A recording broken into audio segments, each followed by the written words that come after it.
আল্লাহ রাব্বুল আলামিন বলছেন, বান্দা এই দুনিয়া তো খেল তামাশার জায়গা ছাড়া কিছু না।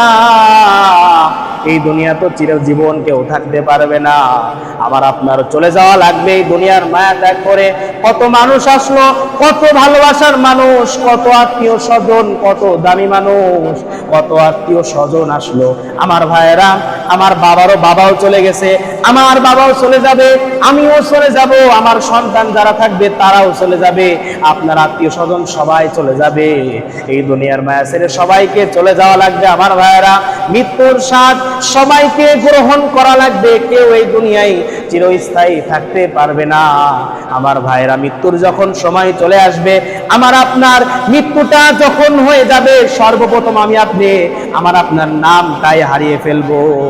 আমি আপনি যেই নাম নিয়ে গর্ব করি, যেই নাম নিয়ে দাম দেখাই, যেই নাম নিয়ে অহংকার করি, এই নামের কত টাইটেল, কত কিছু, কিন্তু যখন মানুষ মারা যায়, মারা যাওয়ার পরে সর্বপ্রথম মানুষের নাম হারিয়ে ওই মানুষের নাম হয়ে যায়, জোরে বলেন তো, লাশ। কি হয়ে যায়?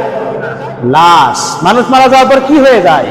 মানুষ মারা যাওয়ার পর প্রত্যেকটা ব্যক্তি ওই মানুষকে বলে লাশ।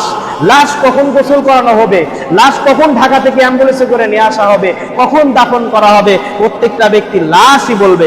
কেউ আর বলবে না যে আব্দুর রহমান কখন মারা গেছে, আব্দুল করিম কখন মারা গেছে, আব্দুল করিম কখন আসবে, কথা কি বলবে বলেন তো? কেউ বলবে না। তখন বলবে লাশটা কখন আসবে, লাশটা কখন দাফন করানো হবে।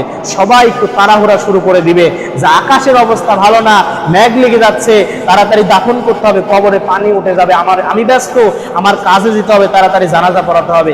সন্তানেরা বলবে সময় মাত্র নিয়ে এসেছে, একদিনের জন্য তাড়াতাড়ি আব্বার লাশটাকে দাফন করে আমার চাকরিতে চলে যাওয়া লাগবে। কেউ কি লাশ রাখবে বলেন তো?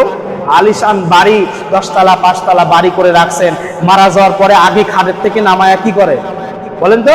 ফ্লোরে রাখে। কি করে? মারা যাওয়ার পরে আগে ফ্লোরে রাখে, খাটের পর রাখে না।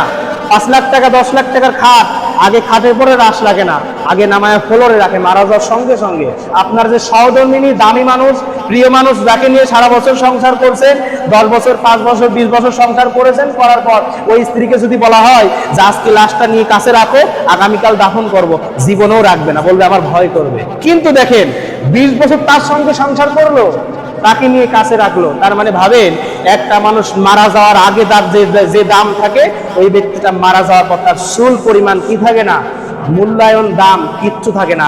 এটাই বর্তমান বাস্তবতা, এটাকে আপনাকে মানতে হবে। কিন্তু আমি আপনি কি করি?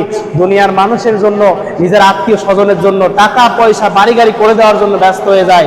নিজের আমলের কি অবস্থা, এইদিকে আমাদের খোঁজ থাকে না। কিন্তু দেখা গেল বাড়ির জন্য, সন্তানের জন্য, স্ত্রীর জন্য কাজ করতে করতে, তাদের ভবিষ্যৎ করে দিতে দিতে নিজের জীবনটা শেষ, নিজে মৃত্যুর পথে চলে গেলাম। কিন্তু এখন লাস্ট পর্যায়ে দেখা গেল নিজের কোনো আমলই নাই।